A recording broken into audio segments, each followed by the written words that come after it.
अब आज के इस वीडियो में विद्यार्थियों के लिए हम एक नए अध्याय की शुरुआत कर रहे हैं, अंतरिक्ष में सरल रेखा, जिसे हम त्रिविमीय ज्यामिति भी कहते हैं।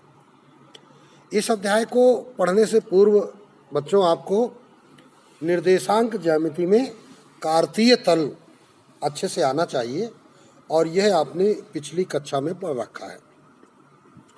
अभी इसके पीछे आप सदिश बीजगणित पढ़ाए हैं, तो सदिश के माध्यम से और कार्तीय माध्यम से दो विधियों से यहाँ प्रश्नों को आप हल करना सीखेंगे। और हम सबसे पहले आपको प्रमुख सूत्र उन्हें समझाएंगे और दोनों विधियों से एक साथ समझाएंगे, ताकि प्रश्नों को हल करने में आपको कठिनाई ना आए और बात पूरी समझ में आए। जैसे हमारे पास पहला पॉइंट है, वेक्टर ए से जाने वाली। अभी वेक्टर ए क्या है? एक बिंदु की पोजीशन है। पोजीशन वेक्टर तुम्हें बताया गया है। तो कोई एक बिंदु है जिसका पोजीशन क्या है? ए है। और पोजीशन के बारे में भी बताया जाता है कि मूल बिंदु के सापेक्ष किसी बिंदु की स्थिति उसका पोजीशन वेक्टर कहलाती है। फिर कह रहा है तथा वेक्टर बी के समांतर। इसका मतलब ये वेक्टर बी जो है कोई दूसरा सदिश है, ए से जाने वाली है और बी के समांतर रेखा का सदिश समीकरण वेक्टर आर। हमेशा ध्यान रखिए कि किसी भी सदिश रेखा का जब समीकरण कहा जाएगा तो परिणामी हमेशा वेक्टर आर ही लिया जाता है। तो इसलिए प्रत्येक रेखा को वेक्टर आर से ही प्रदर्शित किया जाता है जो कि परिणामी हो। तो वेक्टर आर बराबर vector A plus lambda vector B, या इसको हम लेम्डा के स्थान पर कोई टी साथ में करके पढ़ाता है, ए प्लस टी बी। यहाँ लेम्डा और टी एक अदिश गुणांक हैं जो किसी परिमाण को व्यक्त करते हैं। या इसका दूसरा स्वरूप है, यदि हम इसे क्रॉस प्रोडक्ट के रूप में बताएं तो आर क्रॉस बी बराबर ए क्रॉस बी। दूसरी बात, बिंदु x1 y1 z1 से जाने वाली, अर्थात एक बिंदु से जाने वाली, तथा दिक् अनुपात ABC वाली सरल रेखा का कार्तीय समीकरण x माइनस x1 अपान ए प्लस बराबर y माइनस y1 अपान बी बराबर z माइनस z1 अपान सी। तो यहाँ दोनों ही स्थितियों में यह जो सूत्र है, एक बिंदु से जाने वाले सदिश के रूप का समीकरण और एक बिंदु से जाने वाली रेखा का कार्तीय रूप समीकरण, यानी सदिश और कार्तीय दोनों ही रूप एक ही रेखा है। यहाँ पर पोजीशन दिया गया है, यहाँ पर बिंदु के निर्देशांक दिए गए हैं। हम निर्देशांकों से पोजीशन निकाल लेते हैं, पोजीशन से निर्देशांक बना लेते हैं। ऐसा पीछे सिखाया जा चुका है। यहाँ पर ऐसे भी लिखा जा सकता है कि जैसे अपान ए बी सी के रूप में है, इसको अपान हम एल एम एन भी लिख सकते हैं। हमने पहले पढ़ रखा है कि एल एम एन दिक् कोज्याएं हैं और ए बी सी क्या है? ये दिक् अनुपात है। अगर हम इस रेखा पर जो स्थित बिंदु हैं उनको अगर प्रकट करना चाहें तो हम इसको x1 plus A T, y1 plus B T और z1 प्लस सी टी के रूप में व्यक्त कर सकते हैं। इसको आगे विस्तार से समझाएंगे। ये यहाँ पे t जो नया चर आया है, ये आता कब है? जब हम इसको बराबर t मान लेते हैं। ये जो अनुपात है ये एक निश्चित अनुपात t के बराबर है, तो ए टी हो जाएगा x माइनस x1 बराबर। तो x बराबर क्या हो जाएगा? x1 plus A T. तो भुज हो जाएगा x1 प्लस ए टी, कोटि हो जाएगी y1 प्लस बी टी, और z अक्ष के अनुदिश निर्देशांक वाला बिंदु होगा z1 प्लस सी टी। तो आइए इसको फिगर से समझते हैं। तो ये फिगर देखिए हमने आपके लिए बना रखे हैं। तो ये फिगर विद्यार्थी ध्यान से समझेंगे। तो देखिए पहली स्थिति में क्या कहता है कि वेक्टर ए से जाने वाली। तो देखिए ये हमने लिखा है मूल बिंदु, और मूल बिंदु से ओ से ए की दिशा में ये वेक्टर ए है, ये वेक्टर ए है। तो यहाँ पर ओ ए क्या हो गया? Vector A. इसको हम ऐसे लिख सकते हैं, वेक्टर ओ ए बराबर वेक्टर ए, ठीक। तथा दूसरे सदिश है वेक्टर बी। तो देखिए बी क्या है? कोई दूसरा सदिश। अभी इस वेक्टर बी के समांतर एक सदिश है ए से जाता हुआ और ए पी। तो ये जो ए पी वेक्टर है वो क्या है? वास्तव में ये इस वेक्टर बी के समांतर है।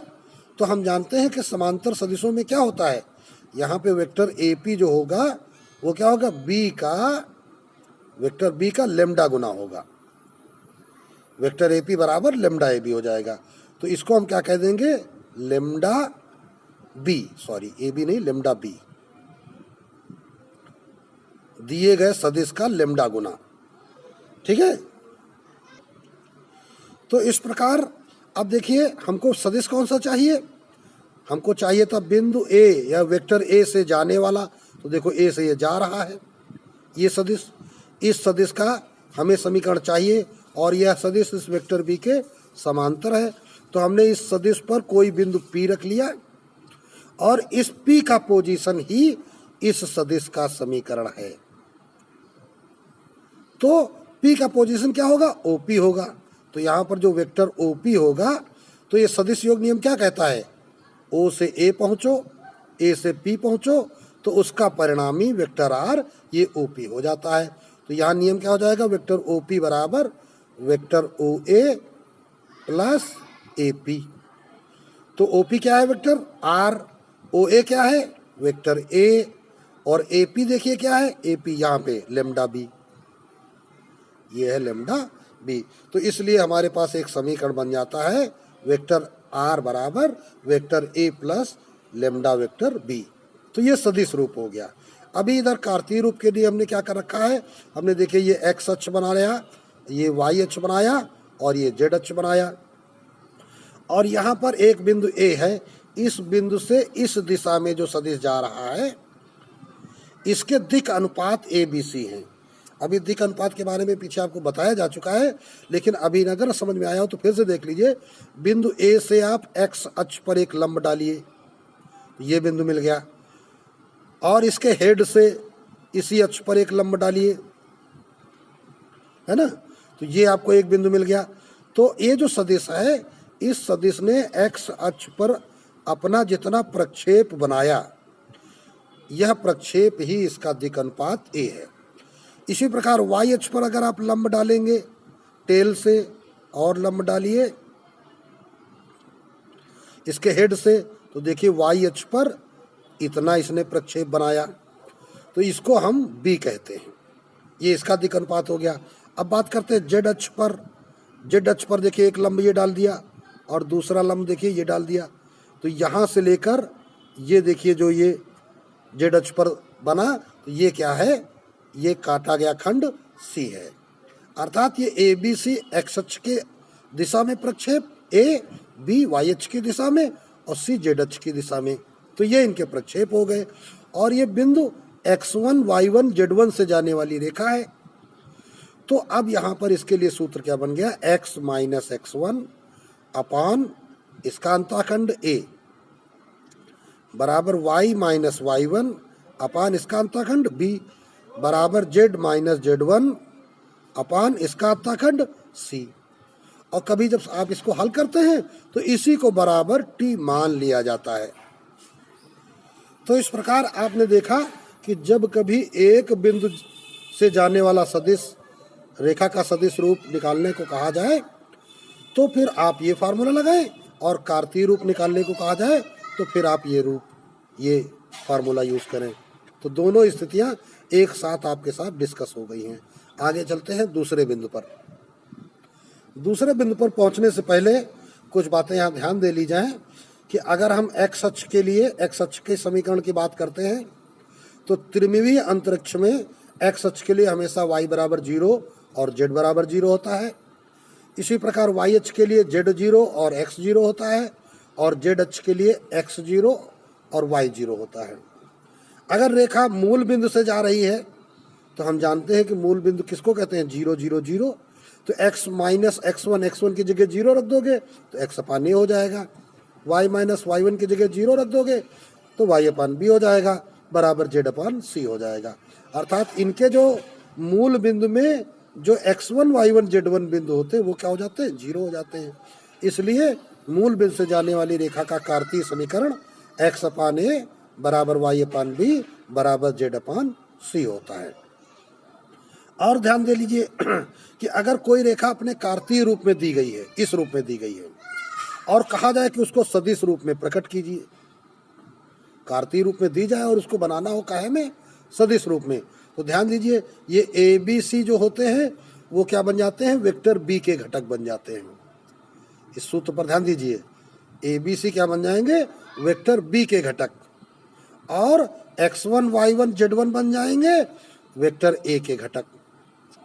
तो जब वेक्टर ए को उसके घटकों में वियोजित कर दिया जाएगा तो उसे एक्स आई कैप प्लस वाई जे कैप प्लस जेड के कैप कहा जाएगा, और वेक्टर बी को जब अपने घटकों में वियोजित किया जाएगा तो ए आई कैप, सॉरी यहाँ पे लिखा हुआ ये A I cap plus B J cap plus C K cap. तो इस प्रकार ये वेक्टर बी हो जाता है। वही सूत्र वही है, वेक्टर आर बराबर vector A plus lambda vector B. बस केवल इसको किया क्या गया है कि उसके घटकों में वियोजित कर दिया गया है। अब बात करते हैं दूसरे टॉपिक की या दूसरे हेडिंग की, जो कि ये भी आपको सीखना बहुत महत्वपूर्ण है। अब इसका फिगर भी समझाते हैं। बिंदुओं वेक्टर ए तथा वेक्टर बी, यानी अब बिंदुओं ए, इसके लिए मान लेते हैं ए बिंदु हम नाम ले लेंगे अभी, और वेक्टर बी के लिए उसका नाम बी ले लेंगे। तो ए की पोजीशन वेक्टर ए, बी की पोजीशन वेक्टर बी से जाने वाली, अर्थात दो बिंदुओं से जाने वाली, यहाँ चाहे तो शुरुआत में भी ये बात लिख देते हैं, दो बिंदुओं से जाने वाली। अभी ऊपर जो हमने सीखा वो क्या था, एक बिंदु से जाने वाली। अब हम बात कर रहे हैं दो बिंदुओं से जाने वाली रेखा का सदिश समीकरण। तो दो बिंदुओं से जाने वाली रेखा का समीकरण क्या हो गया, वेक्टर आर बराबर vector A plus lambda of vector B minus A. अभी पहले केवल वेक्टर बी था, अब बी माइनस ए हो गया है। अब इस बात को समझना जरूरी है कि ये बी से बी माइनस ए क्यों हो गया और कैसे हो गया। तो चलिए फिगर पे आते हैं और विद्यार्थी ध्यान से इस फिगर को सीखेंगे, समझेंगे। ये फिगर आपके सामने आया, तो यहाँ पे देखिए जरा, ये पहला बिंदु ए है और ये दूसरा बिंदु बी है। ये मूल बिंदु ओ है। ओ से ए की दिशा वेक्टर ए है, ओ से बी की दिशा वेक्टर बी है, और इस ए बी से होकर जाने वाला जो सदिश है उस पर एक बिंदु हमने पी ले लिया है। तो ये वेक्टर क्या बन जाएगा, ए पी बन जाएगा। तो अब जरा समझना क्या है कि ए का पोजीशन ए और बी का पोजीशन बी, तो ये वेक्टर ए बी कितना हो जाएगा, ये वेक्टर ए बी जो आपका हो जाएगा ये हो जाएगा position of B minus position of A. जरा इस बात को ध्यान से समझिएगा। तो जब ए बी की पोजीशन या वेक्टर ए बी हो गया बी माइनस ए, और ध्यान देना क्या है, ए बी और ए पी, देखिए ए बी छोटा है ए पी बड़ा है लेकिन दिशा एक ही है। तो ए बी और ए पी क्या हो गए, समदिश समांतर सदिश हो गए। तो अगर वेक्टर ए बी तुम्हारा है बी माइनस ए, तो वेक्टर ए पी क्या हो जाएगा, ये हो जाएगा लेमडा ऑफ बी माइनस ए। तो इसको यहाँ पे हम लिखते हैं वेक्टर ओ ए तुम्हारा क्या है, vector A, vector O B तुम्हारा क्या है, वेक्टर बी, इसलिए वेक्टर ए बी क्या बन जाएगा, वेक्टर बी माइनस ए, है ना। अब देखिए क्या ए बी और ए पी क्या है, समांतर हैं, लिख दें हम वेक्टर ए बी तथा वेक्टर ए पी क्या है, समांतर हैं। तो इसलिए क्या हो जाएगा कि ये वेक्टर ए पी जो होगा वो क्या होगा, लेमडा वेक्टर ए बी। तो अब वेक्टर ए बी की वैल्यू रख दो, तो vector B minus vector A, ये निकल आया क्या, ए पी। अब देखो, और ये ओ पी क्या है, परिणामी। इस ओ पी परिणामी को हम क्या कहते हैं, वेक्टर आर। तो यहाँ पे जो ओ पी परिणामी होगा काहे के बराबर होगा, ओ ए प्लस ए पी, ठीक है ना। तो अब इसको देखिए हम क्या लिखने जा रहे हैं, चूंकि वेक्टर ओ पी बराबर vector O A plus vector A P, तो इसलिए ओ पी क्या है, वेक्टर आर। तो ओ ए क्या है, ए प्लस ए पी क्या है, लेमडा बी माइनस ए। तो देखिए आपके सूत्र का सत्यापन हो गया, ठीक है ना। तो ये क्या निकल आया, दो बिंदुओं से जाने वाले सदिश, है ना, का समीकरण, ठीक है ना। तो पहला बिंदु वेक्टर ए है और पहले से दूसरे बिंदु की ओर जो वेक्टर ए बी है वो बी माइनस ए बन जाता है। तो इसीलिए यहाँ पर यदि हम क्रॉस गुणन के रूप में देखते हैं तो इसका सूत्र देखिए क्या बन जाता है, आर क्रॉस बी माइनस ए बराबर ए क्रॉस बी बन जाता है। अब बात कर लेते हैं इसके कार्तीय रूप की। दो बिंदुओं, पहला बिंदु x1 y1 z1 और दूसरा बिंदु x2 y2 z2 से जाने वाली रेखा का कार्तीय समीकरण। तो ये देखिए x माइनस x1 अपान x2 माइनस x1, अभी ऊपर क्या था, अपान a था, a की जगह x2 माइनस x1, b की जगह y2 माइनस y1, c की जगह z2 माइनस z1। क्यों और कैसे हुआ जरा इसको समझते हैं इस फिगर पर आकर। अभी हमने देखो ये x अक्ष, ये y अक्ष और ये z अक्ष, तीनों अक्ष यहाँ पर फिगर में दर्शाए गए हैं और ये एक सदिश a से b तक जाने वाला AB सदिश है। A का बिंदु के निर्देशांक x1 y1 z1 है और B के निर्देशांक x2 y2 z2 है। तो अगर हम यहाँ से x अक्ष पे डालेंगे और यहाँ से x अक्ष पर लंब डालेंगे तो देखिए अभी जैसा पिछले फिगर में बताया था है वही चीज, लेकिन वो सदिश एक बिंदु से गया था, उसका दिक् अनुपात दिया गया था, B की पोजीशन नहीं दी गई थी और इसमें B के निर्देशांक दे दिए गए हैं। केवल बस इतना ही फर्क है। तो यहाँ ये जो दूरी होगी वो A ना होकर क्या हो जाएगी भाई, यहाँ का भुज क्या होगा x2, यहाँ का भुज क्या होगा x1, तो बीच की दूरी क्या हो जाएगी x2 माइनस x1। इसी प्रकार जब y अक्ष पर हम लंब डालेंगे तो यहाँ से यहाँ की जो दूरी हो जाएगी, ये जो दूरी है ये हो जाएगी y2 माइनस y1। इसी प्रकार अगर हम z अक्ष पर दोनों लंब डालेंगे तो यहाँ से ये यहाँ तक की ये दूरी क्या हो जाएगी, ये हो जाएगी z2 माइनस z1। तो a की जगह क्या हो जाएगा x2 माइनस x1, b की जगह क्या हो गया y2 माइनस y1, c की जगह हो गया z2 माइनस z1। तो इसलिए इसका फार्मूला बन गया x माइनस x1 अपान x2 minus x1, y minus y1 अपान y2 minus y1, z minus z1 अपान z2 माइनस z1। अब इसके बराबर कभी कोई लेमडा लगा लेता है, कभी कोई टी लगा लेता है जब उसको कैलकुलेशन करनी होती है। तो इसलिए आपने अच्छी तरीके से समझ लिया कि दो बिंदुओं से अगर कोई रेखा जा रही है तो कार्तीय रूप में उन दोनों बिंदुओं के भुजों का अंतर उसका x अक्ष का दिक् अनुपात हो जाएगा, कोटियों का अंतर ये हो जाएगा y अक्ष का दिक् अनुपात और z अक्ष का दिक् अनुपात z2 माइनस z1 हो जाएगा। सदिश में करना है तो वेक्टर b की जगह क्या हो जाता है, ये b माइनस a हो जाता है, क्योंकि यहाँ पर कोई अन्य सदिश नहीं दिया गया। पहले में क्या था, एक सदिश वेक्टर b दिया गया था, उसके समांतर ये था, इसलिए वो लेमडा b बन गया था। और यहाँ पे क्या हुआ, a से शुरुआत हुआ और b से होता हुआ p से होता हुआ चला जा रहा है, यानी ए बी की दिशा में और p से जाता हुआ हमने सदिश यहाँ पर ये इस रूप में निकाला है। तो इस प्रकार यह आपकी वैल्यू या सूत्र आपके सामने मिल जाता है। अब बात करते हैं जब रेखाओं की संख्या एक से बढ़कर दो हो जाए। अभी तक तो एक ही रेखा की बात हो रही थी, चाहे वो एक बिंदु से होकर जाए चाहे दो बिंदुओं से होकर जाए। अब स्थिति क्या आ गई, दो रेखाएं आ गई। तो जब दो रेखाएं आप खींचेंगे तो वो एक दूसरे को काटेंगी, अगर समतल पर खींचते हैं, और या तो फिर वो नहीं काटेंगी। तो कब काटेंगी और कब नहीं काटेंगी जरा देखिए। अगर दोनों रेखाएं समांतर हैं तो नहीं काटेंगी, समांतर नहीं है तो काटेंगी। अगर काटेंगी, दो सदिश एक दूसरे को काट रहे हैं तो उनके बीच में कोई कोण बनेगा जिस कोण को हम कहेंगे थीटा। तो दो सदिश हैं, क्या है, वेक्टर आर बराबर a1 प्लस tb1 और वेक्टर आर बराबर a2 प्लस sb2। ये देखिए t और s क्या होते हैं, ये अदिश गुणांक होते हैं। तो इसलिए यहाँ पर दो रेखाएं हैं और रेखाओं के सदिश रूप को वेक्टर आर ही कहा जाता है। ये मत करिएगा कि कभी इसको r1 कह दें इसको r2 कह दें, क्योंकि सदिश रूप जो होता है वो वेक्टर आर ही बोला जाता है उसको, परिणामी के कारण। तो अब चलते हैं भाई, तो cos थीटा इसके बीच का कोण हमको निकालना है। तो ये हो जाता है b1 dot b2 upon mod of b1 into mod of b2। ये सूत्र आप सदिश बीजगणित में पहले भी पढ़ चुके हैं।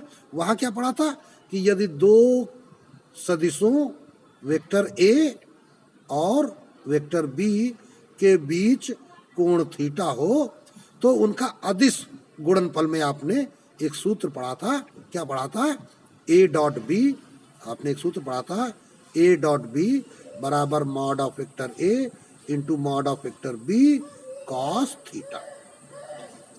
तो यहां से अगर आप कॉस थीटा निकालते हैं तो vector A dot B upon vector A mod into mod of vector B. तो उसी प्रकार यहाँ पर हमने क्या किया है कि दोनों सदिशों की दिशाएं क्या हैं, ये वेक्टर b1 के अनुगत और ये वेक्टर b2 के अनुगत। तो जब दो दिशाएं मिल गई, मान लीजिए एक रेखा इधर जा रही है, ये वेक्टर b1 है, और एक वेक्टर ये है, ये b2 है। तो अब देखो ये b1 है और ये b2 है। तो अगर इस b1 को हम उठा के यहाँ पे ले आके इसके समांतर ऐसे कर दें तो देखिए बीच में कोण बन गया कि नहीं बन गया। तो ये जब b1 यहाँ पे था तो ये b1 है, तो ये क्या हो जाएगा, tb1 हो जाएगा, है ना, या लेमडा b1 हो जाएगा, ठीक है ना, क्योंकि एक सदिश के समांतर जब सदिश किया जाता है। इसी प्रकार अगर दोनों सदिश दूर दूर है, दोनों को हम समांतर करके नजदीक लाए हैं, तो एक को हमने tb1 कह दिया, दूसरे को sb2 कह दिया, और बीच का कोण वही थीटा है। तो हम इस प्रकार वही सूत्र यहाँ पर उसकी पुनरावृत्ति करके याद कर लेते हैं। वहाँ ए बी था वेक्टर दो सदिश, और यहाँ क्या करते हैं, सदिश रूप से, रेखाओं के सदिश रूप से हम b1 और b2 चुन लेते हैं और उनको ही कोण के लिए प्रयोग कर लेते हैं। अब यही बात अगर कार्तीय रूप में होती है तो पहले का कार्तीय रूप क्या होगा, इस रूप में होगा, और दूसरा रेखा का ये कार्तीय रूप होगा। तो इनसे अगर हम निकालेंगे cos थीटा तो ये a1 a2 plus b1 b2 plus c1 c2 upon under root a1 square plus b1 square plus c1 square, और फिर दूसरा वाला इंटू कर देते हैं यहाँ पे और इसका गुणनफल के रूप में। तो इस प्रकार आप देखते हैं अगर रेखाएं परस्पर लंब हैं तो लंब रेखाएं होने पे क्या हो जाएगा, ये डॉट गुणन 0 हो जाएगा। तो क्या हो जाएगा, b1 डॉट b2 0 हो जाएगा। और इसमें आओगे तो इसमें या कहोगे ये अंश जो है इसका ये 0 हो जाएगा। और अगर समांतर है दोनों तो समांतर होने में क्या होगा कि b1 बराबर लेमडा b2, यानी b1 और b2 में एक गुणांक का संबंध होगा। और यहाँ पर क्या हो जाएंगे कि a1 a2 का अनुपात, b1 b2 का अनुपात और c1 c2 का अनुपात एक समान होगा, और जरूरत पड़ने में इसे लेमडा मान लिया जाएगा। ठीक है, तो ये दोनों प्रतिबंध बहुत जरूरी याद रखना है विद्यार्थियों को। अब देखते हैं अगला एक महत्वपूर्ण शीर्षक, कोण बीएसी के अर्धक का सदिश समीकरण। यदि ए बी सी के स्थित सदिश क्रमशः वेक्टर ए, वेक्टर बी तथा वेक्टर सी हैं, क्या होता है, वेक्टर आर बराबर A plus T of B cap plus C cap. इसको थोड़ा ध्यान से विद्यार्थी समझेंगे कि इस सूत्र की व्युत्पत्ति कैसे होती है। कहा गया तीन बिंदु है ए बी सी जिनके पोजीशन ए बी तथा सी हैं। तो चलिए इस फिगर में विद्यार्थी ध्यान से देखें, ये तीन बिंदु हैं ए जिसका पोजीशन ए है, इसका मतलब क्या है कि ये वेक्टर या ओ है, तो ये ओ ए जो है आपका वेक्टर ए है। फिर बी का पोजीशन बी है, अर्थात ओ से जो ये बी की दिशा होगी ये हो जाएगी वेक्टर बी हो जाएगी, ठीक है ना। और फिर उसके बाद सी की तरफ क्या हो जाएगा, सी की पोजीशन वेक्टर सी है। तो अब देखो ए से सी की दिशा में, ये वेक्टर सी की दिशा में इसका जो एकांक गुणक होगा वो क्या हो जाएगा, सी कैप हो जाएगा। ठीक इसी प्रकार इस वेक्टर बी की दिशा में इसका जो एकांक गुणक होगा या एकांक जो घटक होगा वो क्या होगा, बी कैप। क्योंकि कैप क्या होता है, एकांक सदिश होता है। ये सी कैप हो जाएगा, इस दिशा में बी कैप हो जाएगा। अभी हमने क्या किया है, इस AC के समांतर ये PM खींचा हुआ है, और AP क्या है, कोण BAC की अर्धक रेखा है। इसी AP का हमको सदिश रूप निकालना है। तो अभी क्या किया गया, इसके समांतर एक खींचा गया, तो इसका मतलब देखो ये कोण बराबर ये कोण, दो समांतर रेखाओं को तिर्यक रेखा काटे तो एकांतर कोण बराबर होते हैं। और दूसरी बात क्या है, ये कोण बराबर ये कोण, अगर ये कोण x है तो ये भी x होगा, क्योंकि बात अर्धक की हो रही थी। अगर ये x है तो ये x होगा, क्योंकि ये दोनों एकांतर कोण है।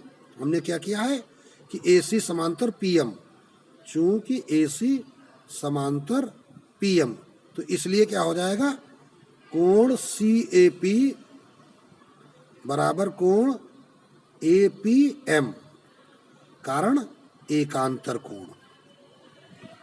ठीक, उसके ऊपर क्या लिख देते हैं, AP कोण BAC की अर्धक रेखा है, अर्धक रेखा है। ठीक, तो अब हमने देखा कि ये दोनों कोण क्या बराबर हो गए, तो इसलिए निष्कर्ष क्या आया कि कोण MAP बराबर कोण APM, और जब ये दोनों बराबर आ गए तो त्रिभुज AMP क्या हो गया, समद्विबाहु हो गया। और जब ये समद्विबाहु हो गया तो AM बराबर क्या हो जाएगा, PM हो जाएगा। ठीक, यह MP हो जाएगा। अब ध्यान दो, ये है C कैप इस दिशा में एकांक सदिश, तो MP की दिशा में क्या हो जाएगा, ये, चूंकि हम क्या लिखेंगे,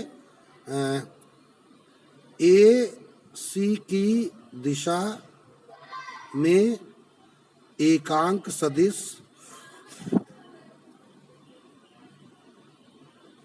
बराबर C कैप,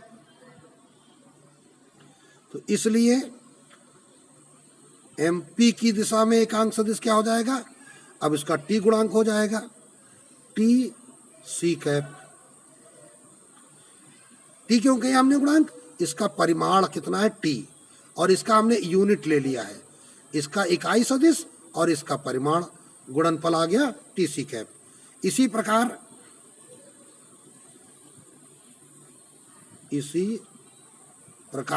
अब इसी प्रकार देखो, देखिए ये AB तुम्हारा, AB की दिशा में क्या है, B कैप है, और AM के बारे में क्या बताया गया है, AM बराबर PM, इसको बराबर हमने T मान लिया है, तभी तो हमने MP को जब T माना था तो TC कैप कहा था। तो ये वेक्टर AM क्या हो जाएगा, AM वेक्टर जो हो जाएगा वो क्या हो जाएगा, TB कैप हो जाएगा। ठीक है ना, तो यहाँ MP की दिशा में एकांक सदिश नहीं, वेक्टर MP सीधे सीधे इसको लिखो, इसलिए वेक्टर MP बराबर, ये वेक्टर MP आ गया। तो इसलिए क्या आ जाएगा, ये जो वेक्टर AP होगा ये बराबर क्या होगा, AM plus MP, AM plus MP, तो बराबर, तो वेक्टर AP बराबर ये क्या हो गया, TC cap plus TB cap plus TC cap, तो T हो जाएगा कॉमन, तो हो जाएगा B cap plus C cap. ये क्या निकला है, वेक्टर AP। हमको क्या चाहिए, A से जाने वाला और बिंदु P, AP की दिशा में हमको चाहिए, तो बिंदु P का पोजीशन कल चाहिए, अर्थात ये वेक्टर R इसका परिणामी बनेगा OP। तो फिर लिखेंगे, चूंकि वेक्टर OP बराबर vector OA plus vector AP, OA plus AP का परिणामी हो गया OP, तो OP को हम कहेंगे वेक्टर R, OA हमारे पास है vector A plus T vector B cap plus C cap. तो ये हमारा रिजल्ट आ जाता है, और यही अभी हमने सूत्र देखा था। तो इस प्रकार आप देख लीजिए, यही आपने सूत्र भी देखा था, vector A plus T B cap plus C cap. अब यदि A मूल बिंदु हो गया तो इसका वेक्टर A की पोजीशन 0 हो जाएगी, तो वेक्टर R बराबर T of B cap plus C cap होता है।